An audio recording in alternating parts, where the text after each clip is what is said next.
السلام علیکم دوستو، کیوں اسرائیل ایک آئس کریم کی وجہ سے خوف زدہ ہے؟ کیوں اس کو ایک اینٹی اسرائیل آئس کریم کا نام دے دیا گیا ہے؟ دوسرا، چین میں تاریخ کی سب سے زیادہ بارش آئی ہے جس کی وجہ سے چین میں فلڈ آ چکا ہے۔ آپ کو بتاتے ہیں کہ اس وجہ سے چین کو انیشلی کتنے ارب ڈالرز کا نقصان ہو چکا ہے اور کیسے عمران خان اس بارے میں ایک بار پھر سچے ثابت ہوئے ہیں۔ سب سے پہلے بات کرتے ہیں اسرائیل کی۔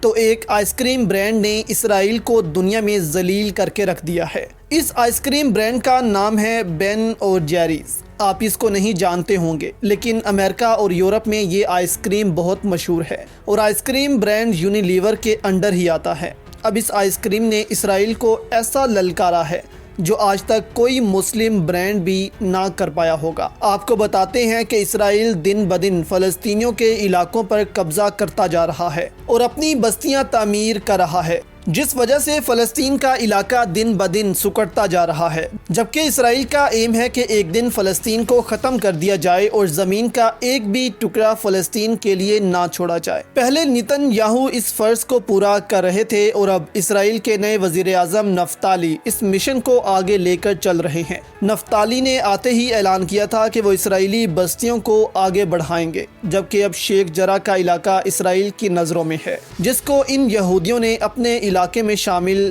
کرنا ہے، اور یہ علاقہ وہی ہے جس وجہ سے حماس اور اسرائیل میں جنگ بھی ہو چکی ہے، جو پاکستان، ترکی اور مصر کی مداخلت پر بند ہوئی، کیونکہ پاکستان اور ترکی عراق میں ایئر بیسز بنانے جا رہے تھے، جس وجہ سے اسرائیل کو جنگ بندی کا اعلان کرنا پڑا اور اپنے فوجیوں کی جارحیت کو روکنا پڑا۔ اب ان سب کے بعد بین اور جیری آئس کریم برانڈ نے اسرائیل کی کلاس لے لی ہے۔ کمپنی نے کہا ہے کہ جس جگہ اب اسرائیل فلسطینیوں کی سرزمین پر قبضہ کرتا چلا جائے گا، ہم اس جگہ پر اپنی آئس کریم کو نہیں بیچیں گے۔ دیکھنے میں یہ تو ایک عام دھمکی ہے، لیکن یہ برانڈ امریکہ، یورپ میں بہت مشہور ہے اور اسرائیل نہیں چاہتا کہ ان علاقوں میں اس کی اتنی بے عزتی ہو، اسی لیے اسرائیل نے اتنا شور مچا دیا ہے اور کہا ہے کہ یہ اینٹی اسرائیل اور اینٹی سیمیٹک آئس کریم ہے۔ آپ کو یاد ہوگا یہ جملہ پہلے بھی آپ سن چکے ہیں۔ جی ہاں، شاہ محمود قریشی نے جب ایک امریکی یہودی خاتون صحافی کو ڈیپ پاکٹس کا طعنہ دیا تھا، تب اس خاتون نے شور مچا دیا تھا کہ یہ ایک اینٹی سیمیٹک سٹیٹمنٹ ہے، آپ کو اس پر تمام یہودیوں سے معافی مانگنا ہوگی۔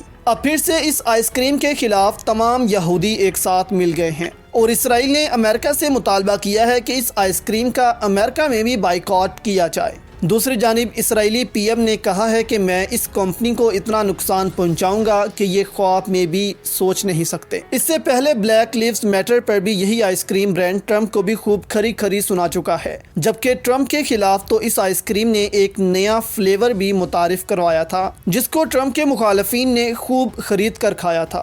ایک طرف تو یہ برانڈ انسانیت دکھا کر دنیا میں شہرت کما رہا ہے، دوسری طرف اپنا بزنس بھی بڑھا رہا ہے۔ اب ہو سکتا ہے کہ یہ برانڈ اسرائیل مخالف ایک فلیور نکال دے، جسے پھر اسرائیل مخالف ممالک میں فروخت کرے۔ آپ کی اس پر کیا رائے ہے؟ ہمیں نیچے کامنٹس میں ضرور بتائیں۔ اب ہم اپنے دوسرے ٹاپک کی طرف آتے ہیں۔ اس وقت چین کو ایک بڑے سیلاب کا سامنا ہے اور ہر ملک کی طرح یہاں بھی عام آدمی سفر کر رہا ہے اور اس کی زندگی اجیرن ہو گئی ہے۔ ایک اندازے کے مطابق کہا جا رہا ہے کہ چین کو اس سیلاب کی وجہ سے 10 ارب ڈالرز کا نقصان ہو چکا ہے اور آنے والے دنوں میں یہ نقصان 20 ارب ڈالرز سے بڑھ سکتا ہے۔